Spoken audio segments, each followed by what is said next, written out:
Alright, isang maganda at mapagpalang oras sa mga all at shout out sa mga all. Dinner ulit tayo.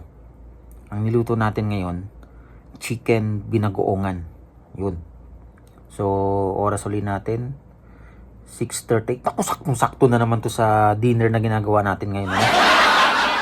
Kasi pag masyadong late na, mahirap kasi pagka nabusog ka, ang magiging reaction ng katawan mo ay tatamarin ka na at matutulog. So, 6:38. Saktong-sakto ito, no? So, ginawa natin dito, meron tayong bawang sibuyas, tapos luya. Actually, hindi pa siya, dapat medyo tuyo-tuyo na dapat to. Pero ngayon, yan, may sabaw-sabaw pa siya. Hindi ko na matiis. So, nagutom na ako. So, nandun pa, nakasalang pa rin at pinapatuyo pa natin, Pero ito, subukan ko na. Matagal na rin kasing nakasalang to, eh. So, matanong ninyo, bakit binagoongang chicken? Wala namang baboy dito, eh. Kaya ganun, kung may baboy lang, di ba? Sarap naman sa baboy nitong binagoongan na to. Pero okay na tayo dyan. Kasi wala namang baboy, chicken na lang, no? So, yun, sibuyas, bawang, tapos sinangkutsa muna natin. Sinangkutsa muna natin to. Tapos, gumamit tayo ng olive oil. Tapos nilagyan din natin ng paminta. Hindi ko alam kung may kulang pa. So, nung pinatsak natin yung chicken, medyo malalaki. Pero okay lang yan at malambot na rin naman yung chicken. Dapat maliliit yung pagka-slice nito, no? Anyway, ayos na yan. Tapos ang ginawa pala natin, nilagyan natin ng gata.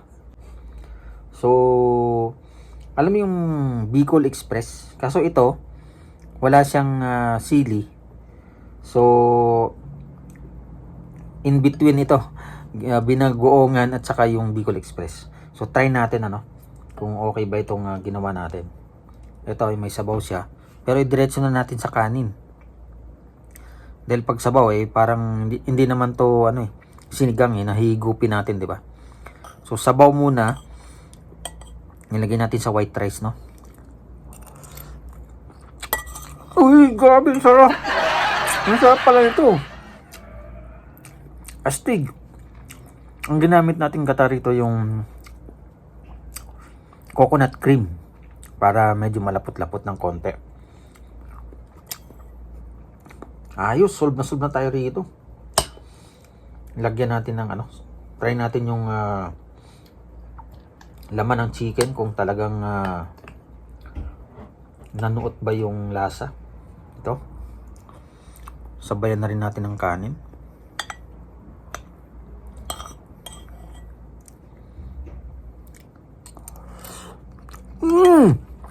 Grabe! Ang sarap. Ang unap.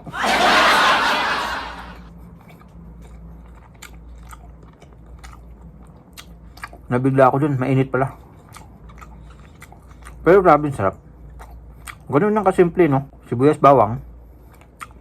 Tapos lagyan natin ng luya, paminta. Tapos gata. Tapos ang maganda rito yung medyo madry mo siya. Ito kasi medyo hindi pa ganong dry.